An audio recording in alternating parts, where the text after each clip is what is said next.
ನಮಸ್ಕಾರ ಸ್ನೇಹಿತರೆ, one step to success ಚಾನಲ್ಗೆ ತಮ್ಮೆಲ್ಲರಿಗೆ ಸ್ವಾಗತ. ಸ್ನೇಹಿತರೆ, ಇವತ್ತಿನ ಒಂದು ತರಗತಿಯಲ್ಲಿ ಥರ್ಡ್ ಸ್ಟ್ಯಾಂಡರ್ಡ್ ಅವರ ಕುರಿತು ಯಾವ ರೀತಿಯ ಇಂಟೆಲಿಜೆನ್ಸ್ ಥಿಯರಿ ಬಗ್ಗೆ ಹೇಳಿಕೊಟ್ಟಿದ್ದಾರೆ ಅಂತ ನೋಡ್ತಾ ಹೋಗೋಣ. ಯಾರಾದರೂ ಹೊಸದಾಗಿ ನನ್ನ ಚಾನಲ್ನ ನೋಡ್ತಾ ಇದ್ದರೆ ಸಬ್ಸ್ಕ್ರೈಬ್ ಮಾಡ್ಕೊಳ್ಳಿ. ಪಕ್ಕದಲ್ಲಿ ಇರ್ತಕ್ಕಂಥ ಬೆಲ್ ಬಟನ್ ಮೇಲೆ ಪ್ರೆಸ್ ಮಾಡಿದರೆ ನಾನು ಮಾಡಿದ ಮೊದಲ ವಿಡಿಯೋ ನಿಮಗೆ ಸೇರುತ್ತೆ ಅಂತ ತಿಳಿಸ್ತಾ, ಸ್ನೇಹಿತರೆ, ಸೈಕಾಲಜಿಗೆ ಸಂಬಂಧಪಟ್ಟಂತೆ ಪ್ಲೇ ಲಿಸ್ಟ್ ತರಗತಿಗಳನ್ನು ಒಂದೇ ಕಡೆಗೆ ಮಾಡಿದ್ದೀನಿ. ಇದು 26ನೇ ತರಗತಿ ಆಗುತ್ತೆ. ಯಾರೆಲ್ಲ ಹೊಸದಾಗಿ ನೋಡ್ತಿದ್ರೆ ಪ್ಲೇ ಲಿಸ್ಟ್ಗೆ ಹೋದರೆ ಸೀರಿಯಲ್ ವೈಸ್ ತರಗತಿಗಳು ನಿಮಗೆ ಸಿಗುತ್ತೆ. EVS ತರಗತಿಗಳು ಕೂಡ ಮಾಡಿದ್ದೀನಿ, ಅದರ ಉಪಯೋಗವನ್ನು ಪಡ್ಕೊಳ್ಳಿ. ಯಾಕಂತಂದರೆ CTET ಅಂತಕ್ಕಂಥದ್ದು ತುಂಬಾ ಒಂದು ವೀಕು ಉಳಿದಿಲ್ಲ ಅನ್ಕೋತೀನಿ. ಮೇ ಬಿ ನಾನು ಓಕೆ, ಎಕ್ಸಾಮ್ ಡೇಟ್ ಯಾವಾಗಿದೆ ಅಂತ ಕಮೆಂಟ್ ಮಾಡಿ ತಿಳಿಸಿ ನನಗೆ. ಓಕೆ, ನಾನು ನೋಡಿಲ್ಲ. ಹಾಗಾಗಿ ನೋಡಿ ಸ್ನೇಹಿತರೆ, ನಾವು ಈ ಹಿಂದೆ ಥರ್ಸ್ಟನ್ ಅವರ ಒಂದು ಥಿಯರಿ ಆಗಿರಬಹುದು, ಇವತ್ತು ಥರ್ಸ್ಟನ್ ಬಗ್ಗೆ ನೋಡೋಣ. ಈ ಹಿಂದೆ ಸ್ಪಿಯರ್ಮನ್ ಆಗಿರಬಹುದು, ತುಂಬ ಒಂದು 3-4 ಜನ ಇಂಟೆಲಿಜೆನ್ಸಿ ಥಿಯರಿ ಬಗ್ಗೆ ನೋಡಿದ್ದೀವಿ, ಹೌದಾ? 2 ವೇ ಇರೋದು, ಮಲ್ಟಿಪಲ್ ಹೂವರ್ಗಾರ್ಡ್ ಅವರ ಮಲ್ಟಿಪಲ್ ಥಿಯರಿ ಆಗಿರಬಹುದು, ನಾವು ನೋಡಿದ್ದೀವಿ. ಸೊ ಇವತ್ತಿನ ಒಂದು ತರಗತಿಯಲ್ಲಿ ಥರ್ಸ್ಟನ್ ಅವರು ಯಾವ ರೀತಿ ಹೇಳಿದ್ದಾರೆ ಅಂತ ನೋಡ್ತಾ ಹೋಗೋಣ. ಥರ್ಸ್ಟನ್ ಅವರ ಪರ್ಸ್ನಲ್ ಒಂದು ಲೈಫ್ ಬಗ್ಗೆ ನೋಡಬೇಕಾದ್ರೆ ಕೇವಲ ಡೇಟ್ ಆಫ್ ಬರ್ತ್ನ ನೆನ್ಪಿಟ್ಕೊಂಡ್ರೆ ಸಾಕಾಗುತ್ತೆ. 1887 ಮೇ ಮಂತಲ್ಲಿ 29 ಇವರು ಹುಡ್ತಾರೆ ಚಿಕಾಗೋ ಅಲ್ಲಿ. ಓಕೆ, ಸೊ ಇದೊಂದೇ ಇಂಪಾರ್ಟೆಂಟ್ ಆಗಿರುತ್ತೆ, ಉಳ್ಕಿದ್ದು ಯಾವುದೂ ಕೂಡ ಇವ್ರ ಬಗ್ಗೆ ಕೇಳೋದಿಲ್ಲ. ಹಾಗಾಗಿ ಇದನ್ನು ಸ್ಕಿಪ್ ಮಾಡ್ತಾ ಹೋಗೋಣ ಸ್ನೇಹಿತರೆ. ಬೇಕಿದ್ದರೆ ಸೈಕಾಲಜಿ ಯಾವ ಯೂನಿವರ್ಸಿಟಿದಲ್ಲಿ ಕಲ್ತಿದ್ದಾರೆ ಅಂತಂದರೆ ಚಿಕಾಗೋ ಯೂನಿವರ್ಸಿಟಿ ಅಂತ ನೀವು ಹೇಳ್ಬೋದು. ಇಷ್ಟು ಬಿಟ್ಟರೆ ಇವ್ರ ಬಗ್ಗೆ ಏನೂ ಕೇಳೋದಿಲ್ಲ. ಇವರಂತೆ ಅಂತ ಅಲ್ಲ, ಈ ಹಿಂದಿನ ಪ್ರಶ್ನೆ ಪತ್ರಿಕೆಗಳು ನೋಡಿದ್ರೆ ಯಾವ ಇಯರಲ್ಲಿ ಏನಾದರೂ ಪ್ರಶಸ್ತಿಗಳನ್ನು ತೆಗೆದುಕೊಂಡಿದ್ದರೆ ಪ್ರಶಸ್ತಿಗಳನ್ನು ಕೇಳ್ತಾರೆ. ಹೆಚ್ಚಿಗೆ ಆದರೆ ಅವ್ರು ಹುಟ್ಟಿದ ಒಂದು ಇಯರನ್ನು ಕೇಳ್ಬೋದು. ಅದನ್ನು ಬಿಟ್ಟರೆ ಯಾವ ದೇಶದವರು ಅಂತ ಕ್ವಶನ್ ಕೇಳಿದ್ದಾರೆ. ಸೊ ಇಷ್ಟು ಬಿಟ್ಟರೆ ಇಲ್ಲಿ ಹೆಚ್ಚಿಗೇನೂ ಕೇಳೋದಿಲ್ಲ. ಇನ್ನು ಥರ್ಸ್ಟನ್ಸ್ ಅವರ ಮಲ್ಟಿಫ್ಯಾಕ್ಟರ್ ಥಿಯರಿನ ನೋಡೋದಾದರೆ ಇದು ತುಂಬ ಇಂಪಾರ್ಟೆಂಟು, ನಮ್ಮ ಥರ್ಸ್ಟನ್ ಅವರ ಇಂಟೆಲಿಜೆನ್ಸಿ ಥಿಯರಿ. ಸೊ ಇವರು ಕೂಡ ಮಲ್ಟಿಫ್ಯಾಕ್ಟರಲ್ಲಿ ಹೇಳಿದ್ದಾರೆ. ನಮ್ಮ ಹೂವರ್ಗಾರ್ಡನ್ ಅವರು ಕೂಡ ಏನು ಹೇಳಿದರು, ಮಲ್ಟಿಪಲ್ ಥಿಯರಿನೇ ಹೇಳಿದರು. ಅವರು 8 ವಿಧದ ಒಂದು ಇಂಟೆಲಿಜೆನ್ಸಿ ಥಿಯರಿ ಕುರಿತು ಹೇಳಿದರು. ಇವರು ಕೂಡ 7 ಒಂದು ಥಿಯರಿನ ಹೇಳಿದ್ದಾರೆ. ಏನೇನಿದೆ ಅಂತ ನೋಡ್ತಾ ಹೋಗೋಣ ಸ್ನೇಹಿತರೆ. ಪ್ರೈಮರಿ ಮೆಂಟಲ್ ಎಬಿಲಿಟೀಸ್ ಅಂತ ಕೊಟ್ಟಿದ್ದಾರೆ. ಸೊ ಒಂದು ವ್ಯಕ್ತಿಯಲ್ಲಿ ಪ್ರೈಮರಿಲಿ ಇರ್ತಕ್ಕಂತಹ ಒಂದು ಮೆಂಟಲ್ ಎಬಿಲಿಟೀಸ್ ಯಾವುದ್ಯಾವುದು ಅಂತ ನೋಡ್ತಾ ಹೋಗೋಣ. ಸೊ ಫಸ್ಟು ನ್ಯೂಮರಿಕಲ್ ಎಬಿಲಿಟಿ ಇರುತ್ತೆ, ವರ್ಬಲ್ ಕಾಂಪ್ರೆಷನ್ ಇರುತ್ತೆ, ವರ್ಡ್ ಫ್ಲೂಯೆನ್ಸಿ ಇರುತ್ತೆ, ಮೆಮೊರಿ ಇರುತ್ತೆ, ರೀಸನಿಂಗ್, ಸ್ಪ್ಯಾಟಿಯಲ್ ಎಬಿಲಿಟಿ, ಇನ್ನೊಂದು ಸ್ಪ್ಯಾಕ್ಚುವಲ್ ಸ್ಪೀಡ್ ಅಂತ ಕೊಟ್ಟಿದ್ದಾರೆ. ಓಕೆ ನೋಡಿ ಸ್ನೇಹಿತರೆ, ಇನ್ನು ಒಂದೊಂದೇ ನೋಡ್ತಾ ಹೋಗೋದೇ ಆದರೆ ವ್ಯಕ್ತಿಗಳಲ್ಲಿ ಇರ್ತಕ್ಕಂಥದ್ದು ಫಸ್ಟ್ ನಾವು ಪ್ರೈಮರಿ ಮೆಂಟಲ್ ಎಬಿಲಿಟೀಸಲ್ಲಿ ನ್ಯೂಮರಿಕಲ್ ಎಬಿಲಿಟಿನ ನೋಡ್ತಾ ಇದ್ದೀವಿ. Ability to perform basic mathematic process accurately and rapidly ಅಂತ. ಸೊ ಒಬ್ಬ ವ್ಯಕ್ತಿ ಹತ್ರ ಸಂಖ್ಯೆಗಳ ಕುರಿತು ಜ್ಞಾನ ಇರಬೇಕು ಅಥವಾ ಎಬಿಲಿಟಿ ಇರುತ್ತೆ. ಸೊ ಹೆಂಗಿರುತ್ತೆ ಅದು ಅಂತ ಅಂದರೆ ಎಕ್ಯುರೇಟ್ ಆಗಿ ಮತ್ತು ತುಂಬ ವೇಗವಾಗಿ ಮಾಡ್ತಕ್ಕಂತಹ ಒಂದು ಬುದ್ಧಿಶಕ್ತಿಗೆ ನ್ಯೂಮರಿಕಲ್ ಎಬಿಲಿಟಿ ಅಂತ ಕರೀತಾರೆ. ಅರ್ಥ ಆಯಿತು ಅಂದ್ಕೊಂಡಿದ್ದೀನಿ. ಲೈಕ್ ಅಂತೂ ತುಂಬ ಜನ ಮಾಡ್ತಾ ಇರ್ತಾರೆ ಸ್ನೇಹಿತರೆ. ಲೈಕ್ ಜೊತೆಗೆ ಹೈಪ್ ಅಂತ ಬಟನ್ ಇದೆ. ಸೊ ಹೈಪ್ ಮೇಲೆ ಕ್ಲಿಕ್ ಮಾಡಿ ನಿಮಗೆ ಎಷ್ಟು ಪಾಯಿಂಟ್ಸ್ ಕೊಡಬೇಕನ್ನಿಸ್ತೋ ಅಷ್ಟು ಪಾಯಿಂಟ್ಸ್ನ ಕೊಟ್ಟು ನನ್ನನ್ನು ಮೋಟಿವೇಶನ್ ಮಾಡಿದ್ರೆ ಸಾಕಾಗುತ್ತೆ. ಓಕೆ, ಸೊ ನೆಕ್ಸ್ಟ್ ನೋಡಿ, ಯಾಕಂದರೆ ನನಗೆ ತರಗತಿಗಳು ಇನ್ನೂ ಹೆಚ್ಚು ಮಾಡಬೇಕು ಅಂತ ಅಂದರೆ ತರಗತಿಗಳ ಡಿಮ್ಯಾಂಡ್ ನನಗೆ ಬೇಕಾಗುತ್ತೆ. ಆಫ್ಲೈನಲ್ಲೂ ಕ್ಲಾಸ್ ನಡೆಯೋದ್ರಿಂದ ಆ್ಯಸ್ ಎ ಮ್ಯಾರಿಡ್ ವುಮೆನ್ ಆಗಿರೋದ್ರಿಂದ ನನಗೆ ತುಂಬ ಕೆಲಸಗಳಿರುತ್ತೆ. ಅದರ ಮಧ್ಯೆ ನಿಮಗೆ ಎಲ್ಲ ತರಗತಿ ಮಾಡ್ಕೊಂಡು ಬರ್ತಾ ಇದ್ದೀನಿ, ಆದಷ್ಟು ಪ್ರಯತ್ನ ಪಡ್ತಾ ಇದ್ದೀನಿ. ಹಾಗಾಗಿ ಹೈಪ್ ಮಾಡಿ ನೀವೇನಾದರೂ ಪಾಯಿಂಟ್ಸ್ ಕೊಟ್ಟರೆ ನನಗೂ ಕೂಡ ಅನುಕೂಲ ಆಗುತ್ತೆ ತರಗತಿಗಳು ಮಾಡೋಕ್ಕೆ.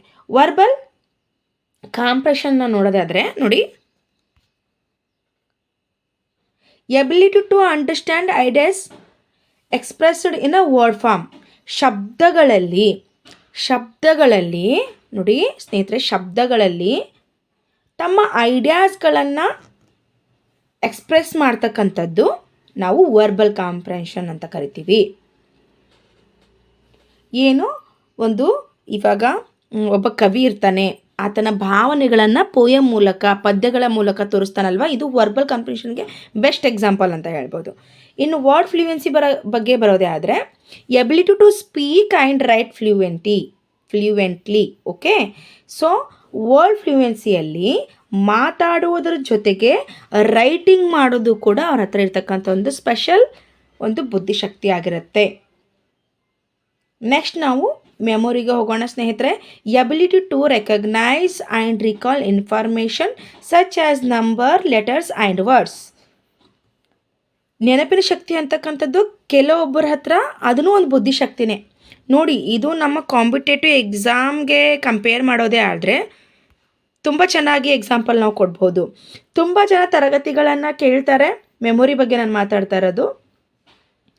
ತರಗತಿ ಮುಗಿದ ತಕ್ಷಣ ಹಾಗೆ ಆ ತರಗತಿನ ಮೈಂಡಲ್ಲಿ ಕರೆಕ್ಟಾಗಿ ಕ್ಯಾಚ್ ಮಾಡಿಕೊಂಡು MCQ ಆದರೆ ಪಟ್ ಪಟ್ ಪಟ್ ಅಂತ ಆನ್ಸರ್ ಮಾಡಿಬಿಡ್ತಾರೆ.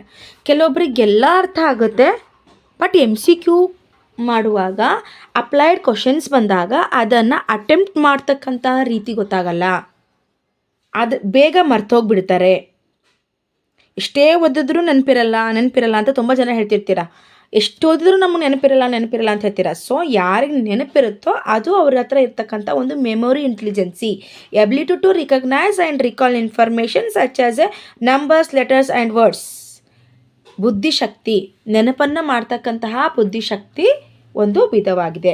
ಅದಾದಮೇಲೆ ನೋಡಿ ರೀಸನಿಂಗ್ ಬರುತ್ತೆ. Ability to drive rules and solve problems inductively. ಏನಿದು ಇಂಡೆಕ್ಟಿವ್ಲಿ ಹಾಗೆ ರೀಸನಿಂಗ್ ಎಬಿಲಿಟೀಸ್ ಅಂತಂದರೆ, ರೀಸನಿಂಗ್ ಬಗ್ಗೆ ನಿಮ್ಗೆ ಈಗಾಗಲೇ ಗೊತ್ತಿದೆ. ರೂಲ್ಸ್ಗಳನ್ನು, ಪ್ರಾಬ್ಲಮ್ನ ಯಾವ ರೀತಿ ಸಾಲ್ವ್ ಮಾಡಬೇಕಂತಕ್ಕಂಥದ್ದನ್ನು ಕೆಲವೊಬ್ಬರು ತುಂಬ ಯುನಿಕ್ಕಾಗಿ ಪ್ರಾಬ್ಲಮ್ನ ಸಾಲ್ವ್ ಮಾಡ್ತಾರೆ, ಕೆಲವೊಬ್ಬರು ಥಟ್ ಅಂತ ಸಾಲ್ವ್ ಮಾಡ್ತಾರೆ, ಕೆಲವೊಬ್ರಿಗೆ ತಮಗೆ ಅರ್ಥನೇ ಆಗೋದಿಲ್ಲ. ಏನೋ ಒಂದು ಪ್ರಾಬ್ಲಮ್ ಬಂದಾಗ ಫ್ರೆಂಡ್ಸ್ ಜೊತೆ ಡಿಸ್ಕಸ್ ಮಾಡ್ತಾರೆ, ಪೇರೆಂಟ್ಸ್ ಜೊತೆ ಡಿಸ್ಕಸ್ ಮಾಡ್ತಾರೆ, ಟೀಚರ್ ಜೊತೆ ಡಿಸ್ಕಸ್ ಮಾಡ್ತಾರೆ. ಕೆಲವೊಬ್ಬರ ಹತ್ರ ಹೆಂಗೆ ಎಬಿಲಿಟಿ ಇರುತ್ತೆ ಅಂದರೆ ತಾವೇ ಓನಾಗಿ ಎಲ್ಲ ಸಮಸ್ಯೆಗಳನ್ನು ಬಗೆಹರಿಸ್ಕೋತಾರೆ. ಸೊ ಆ ರೀಸನಿಂಗ್ ಎಬಿಲಿಟಿ ಅಂತಕ್ಕಂಥದ್ದು ಒಂದು ಬುದ್ಧಿಶಕ್ತಿ ಆಗಿರುತ್ತೆ, ಇಂಟೆಲಿಜೆನ್ಸಿ ಆಗಿರುತ್ತೆ ಅಂತ. Spatial ability to visualise and from relationship in a 3 dimensions ಅಂತ ಕೊಟ್ಟಿದ್ದಾರೆ. ಸೊ ಸ್ಪಾಟಿಯಲ್ ಎಬಿಲಿಟಿ ಅಂತ ಅಂದರೆ ನಿಮ್ಗೆ ಗೊತ್ತಿರುತ್ತೆ, ಆಲ್ರೆಡಿ ನಾನು ಸ್ಪಾಟಿಯಲ್ ಎಬಿಲಿಟಿ ಬಗ್ಗೆ ಹೇಳಿದ್ದೀನಿ. ಸೊ ಈ ರೀತಿ ಬಾಕ್ಸಸ್ ಆಗಿರ್ಬೋದು, ಇದ್ರ ಮೇಲೆ ಒಂದು ಜೋಡಿ ಇಡುವುದಾಗಿರ್ಬೋದು, ಈ ಥರ ಸ್ಪಾಟಿಯಲ್ ಎಬಿಲಿಟಿ ಆ್ಯಕ್ಟಿವಿಟೀಸ್ ಬರುತ್ತೆ. ಓಕೆ, ಇನ್ನು ಇಲ್ಲಿ ಈ ವರ್ಡ್ ಕಾಣಿಸ್ತಾ ಇಲ್ಲ, ಒಂದು ನಿಮಿಷ. ಓಕೆ, ಇದೇನಿರ್ಬೋದು? ಸ್ಪ್ಯಾಕ್ಟಿಯಲ್ ಸ್ಪೀಡ್. ಸ್ಪ್ಯಾಕ್ಚುವಲ್ ಸ್ಪೀಡ್ ಅಂತ ಬರುತ್ತೆ. ಏನಿರುತ್ತೆ ಇಲ್ಲಿ ಅಂತ ಅಂದರೆ ಸ್ನೇಹಿತರೆ, ಇಲ್ಲಿ ವಿವರಣೆ ನೋಡಿ ಗೊತ್ತಾಗ್ಬಿಡುತ್ತೆ. Ability to perceive thing quickly such as visualise and similarities and difference among a pictured objects. ಇದಕ್ಕೆ ಬೆಸ್ಟ್ ಎಕ್ಸಾಂಪಲ್ ನಾನು ಹೇಳೋದೇ ಆದರೆ ಸ್ನೇಹಿತರೆ, ಇತ್ತೀಚೆಗೆ ನಾವು ನೋಡ್ತಾ ಇದ್ವಿ, ಈ ಥರ ಚಿತ್ರಗಳನ್ನು ತೋರಿಸಿ ಸಾಂಗ್ನ ಕಂಡುಹಿಡೀರಿ ಅಂತ ಹೇಳ್ತಾರೆ ಅಲ್ವಾ. ಸೊ ಬಿಗ್ ಬಾಸಲ್ಲಿ ಆ್ಯಕ್ಟಿವಿಟೀಸ್ ಕೊಟ್ಟಾಗ ಸುದೀಪ್ ಅವರು ತೋರಿಸ್ತಾರಲ್ವಾ, ಆ ರೀತಿ. ಅಥವಾ ನಿಮ್ಗೆ ಗೊತ್ತಿರುತ್ತೆ, ಅಥವಾ ಪಿಕ್ಚರ್ಸ್ ನೋಡಿ ಹೆಸರನ್ನು ಹೇಳಿ ಅಂತಾರೆ, ಅಥವಾ ಹುಡುಗಿಯ ಹೆಸರನ್ನು ಹೇಳಿ, ಹುಡುಗನ ಹೆಸರನ್ನು ಹೇಳಿ, ಡಿಸ್ಟಿಕ್ ಹೆಸರನ್ನು ಹೇಳಿ ಅಂತ ಈ ಥರ ಕ್ವಿಜಸ್ಗಳು ನೀವು ಯೂಟ್ಯೂಬಲ್ಲಿ ಸಾಕಷ್ಟು ಸಿಗುತ್ತೆ ನಿಮಗೆ. ಪಿಕ್ಚರ್ಸ್ನ ನೋಡಿಬಿಟ್ಟು ಒಂದು ಇನ್ಫಾರ್ಮೇಷನ್ನ ಬೇಗ ಅರ್ಥ ಮಾಡ್ಕೋತಾರಲ್ವ, ಅದು ಒಂದು ಬುದ್ಧಿಶಕ್ತಿ ಆಗಿರುತ್ತೆ. ಅದನ್ನು ಯಾವ ರೀತಿ ಆ ಪಝಲ್ನ ಮುಗಿಸ್ಬಿಡ್ತಾರೆ, ಆ ರೀತಿ ಬುದ್ಧಿಶಕ್ತಿ ಇರ್ತಕ್ಕಂಥದ್ದನ್ನು ಏನಂತೀವಿ ನಾವು, ಈ ಬುದ್ಧಿಶಕ್ತಿಯನ್ನು ಸ್ಪಾಕ್ಚುವಲ್ ಸ್ಪೀಡ್ ಅಂತ ಕರಿತೀವಿ. ಇವತ್ತಿನ ಸೆಕೆಂಡಲ್ಲಿ ಅದನ್ನು ಹೇಳ್ಬಿಡ್ತಾರೆ, ಪಟ್ ಅಂತ ಹೇಳ್ಬಿಡ್ತಾರೆ. ನೀವು ನೋಡಬೇಕು, ಪಿಕ್ಚರ್ಸ್ನೆಲ್ಲ ಕೊಟ್ಟಾಗ ಓ ಇದು ಡಿಸ್ಟಿಕ್ ಇದೆ, ಓ ಇಲ್ಲ ಇದು ಈ ಸಾಂಗ್ ಇದೆ ಅಂತಕ್ಕಂಥದ್ದು. ಸೊ ಪಿಕ್ಚರೈಸ್ಡ್ ನಾಲೆಜಲ್ಲಿ ಇರುತ್ತೆ. ಓಕೆ, ನೋಡಿ ನಾವು ಇಲ್ಲಿವರೆಗೂ ಏನು ತಿಳ್ಕೊಂಡ್ವಿ ಅಂದರೆ ಥರ್ಸ್ಟನ್ ರವರ ಎಬಿಲಿಟೀಸ್, ಪ್ರೈಮರಿ ಎಬಿಲಿಟೀಸ್ ಅಂತ ಬರುತ್ತೆ, ಇವು ಮೆಂಟಲ್ ಪ್ರೈಮರಿ ಎಬಿಲಿಟೀಸ್, ಇವುಗಳ ಬಗ್ಗೆ ತಿಳ್ಕೊಂಡ್ವಿ ಸ್ನೇಹಿತರೆ. ಈ ತರಗತಿ ನಿಮ್ಗೆ ಏನಾದರೂ ಇಷ್ಟ ಆಗಿತ್ತು ಅಂದರೆ ಲೈಕ್ ಮಾಡಿ, ಶೇರ್ ಮಾಡಿ, ಸಬ್ಸ್ಕ್ರೈಬ್ ಮಾಡಿ. ನಿಮ್ದು ಏನೇ ಡೌಟ್ಸ್ ಇದ್ದರೂ ಕಮೆಂಟ್ ಮೂಲಕ ತಿಳಿಸಿ. ಜೊತೆಗೆ ವೆರಿ ಇಂಪಾರ್ಟೆಂಟ್, ಹೈಪ್ ಮಾಡಿ, ಪಾಯಿಂಟ್ಸ್ನ ಕೊಡಿ. ಇಷ್ಟು ಮಾಡಿದ್ರೆ ಸಾಕು. Thank you so much watching this video ಸ್ನೇಹಿತರೆ. ಸ್ಟಡಿ ಮಾಡಿ. ಓಕೆ, ಇವಾಗೇ ಇರತಕ್ಕಂಥ ಸಮಯ ಕಬ್ಬಣ ಕಾದಾಗ ಬಿಡಿ ಅಂತಾರಲ್ವ, ಹಾಗೆ ಎಕ್ಸಾಮ್ ತುಂಬ ನಿಯರ್ ಇದೆ, ಟೈಮ್ ಪಾಸ್ ಮಾಡೋಕ್ಕೆ ಹೋಗಬೇಡಿ. Okay, all the best.